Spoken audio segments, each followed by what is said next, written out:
Hi there.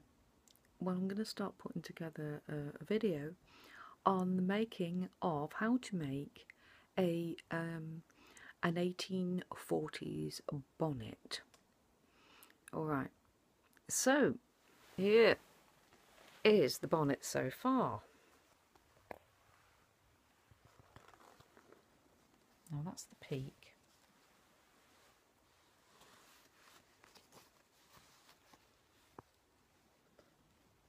Okay. Now if you watched yesterday's video, right, I'm going to show me. Now by the way, I'm not anything like as fat as I look in the videos. Because it's the angles. Okay, so this is going to hurt me. It's only 3 weeks since I had my brain operation. Ouch. You see, I'm trying to use my right hand's in good nick at the moment, so I'm trying to use it. Yow. Okay, so you're getting the idea. I'm just going to leave those 2 strands because I can't poke them around because they're around by my scar. So you get the idea. Okay, now it looks a bit Dutch at the moment. I've got to sew those down. Okay, now this is a rather lovely silk scarf that I have. It's made by a wonderful lady called Kathy Scrivens, and printed by Kathy Scrivens. You can see there in the bottom, and beautiful. I mean, she does these herself.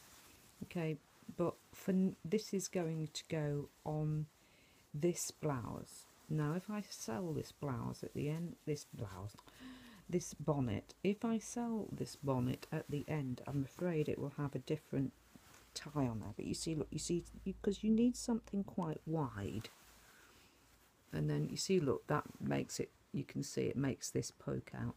So I'm going to tie, you can just sew those down,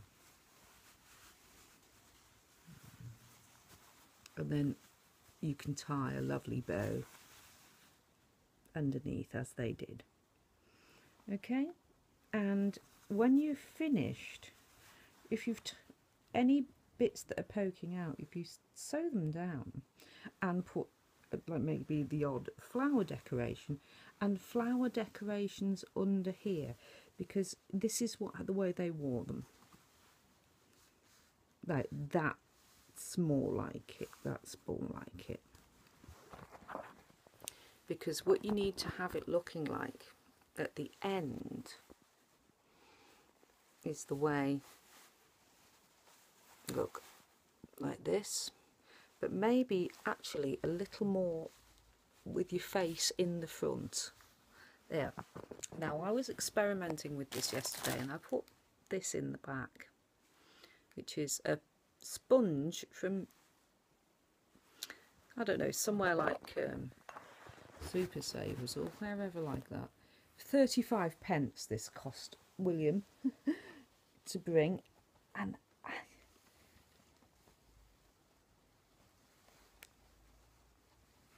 because they had big buns in the back of their, I had really long hair. Right, now that, you see, pulls my face right forward. Do you see? Because I don't have a lot of hair, do I?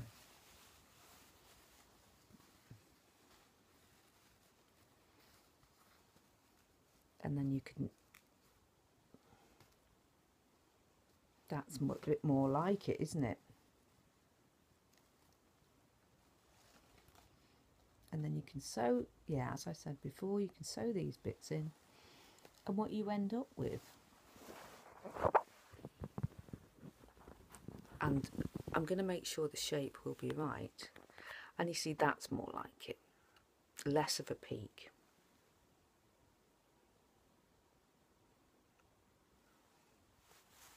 And a bow underneath, and you've got it.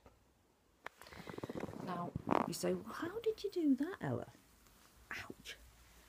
Because I'm a genius. No, I'm not a genius. Just because.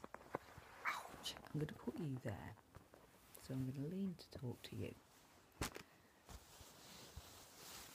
if you watched yesterday's video, or if you have a look at it now, if you haven't seen it, what I bought was a sun hat. Now I'm going to turn it round and you're going to start recognising that a bit more as a sun hat. It came and it was like that all the way round, okay? But if I turn it round, you'll see what I... Right, okay, so I'm going to show you what I did to it. So this is the wide brim inside. So I can put this at, right, that's a bit better angle to show you. Right, okay, so this is half of the brim and the rest of the brim would have gone sort of down here. So what I did was I folded up half of the brim inside, right up to the crown, and it came sort of all the way around here like this. And then I folded half of it back on itself. Can you see? Look, so this is the brim folded back on itself. So this is the how it should look inside when you've done it. And you stitch it in a few places and underneath. Can you see? Right now you can see that's the brim going up, yeah?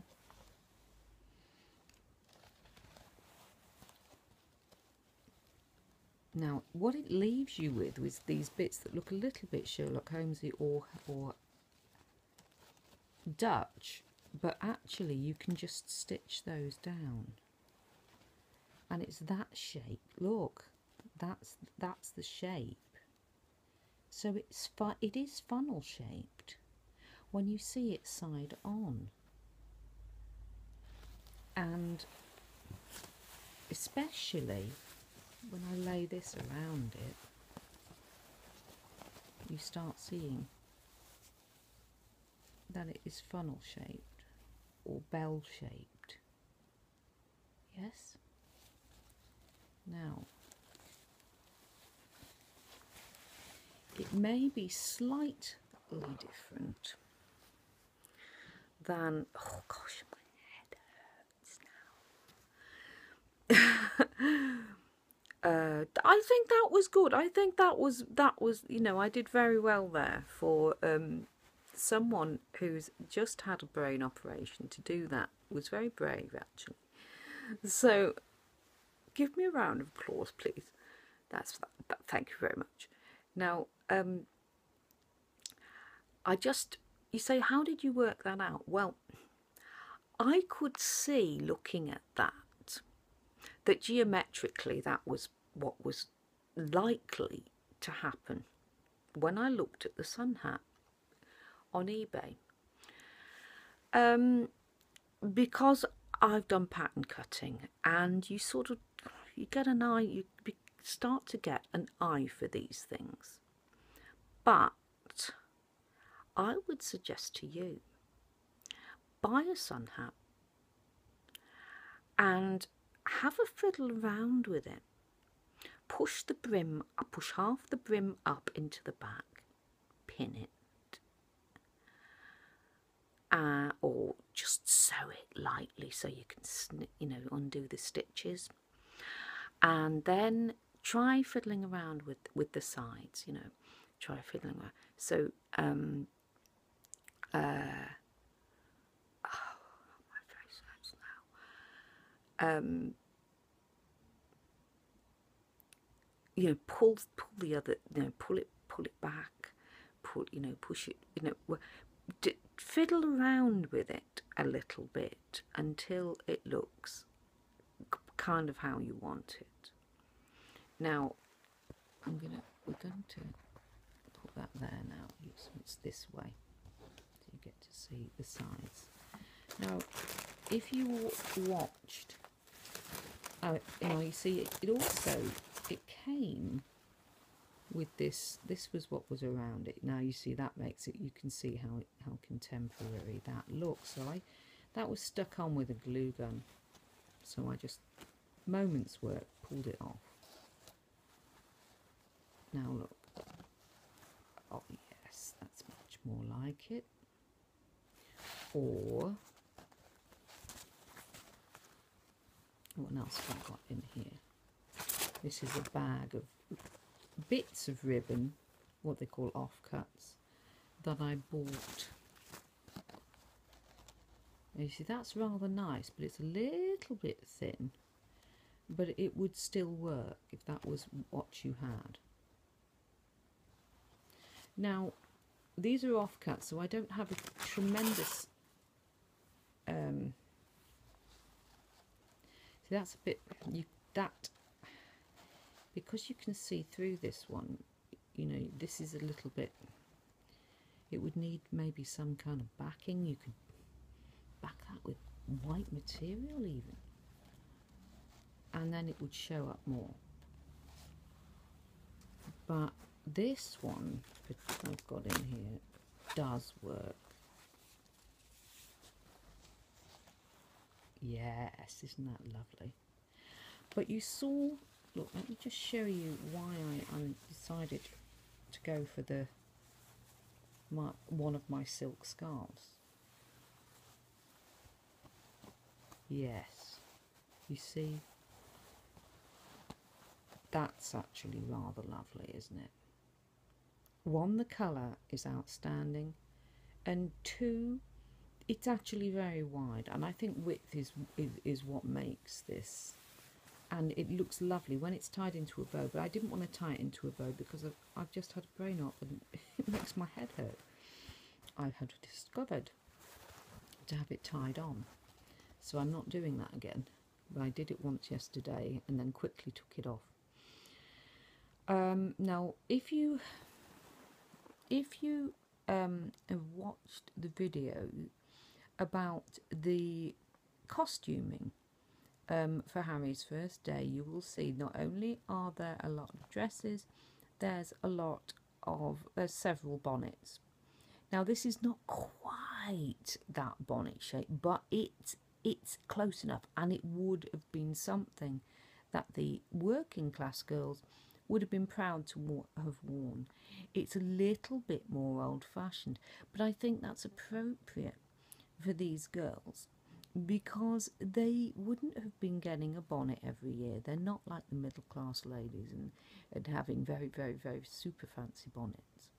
So it's something more, it's a little bit more rural, a little bit more rustic, a little bit more old-fashioned, and it would suit them. Now, also, it works. If you see the way, there's that picture that I've used of the kitchen servant, the lady in the stripy dress, who I'm using for Jane.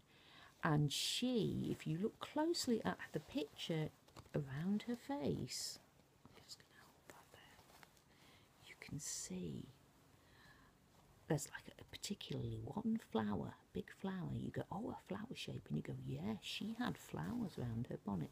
This is what they did. Now, fortunately for working class girls who live near anything, you know, like a garden or rural areas, the fashion for decoration was not just ribbon, which they found expensive, unless they were very pretty and someone, you know, gave them bits of ribbon regularly, because, you know, men did. That's what was one of the love tokens. They would bring them a yard or two of ribbon and it would be gratefully appreciated. But anyway,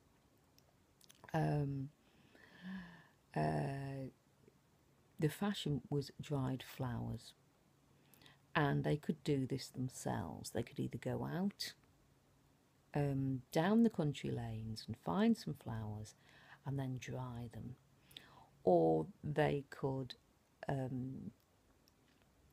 if they had any kind of cottage patch, they could get their own as well, and they would use them in the house to decorate and to give a nice smell, and they would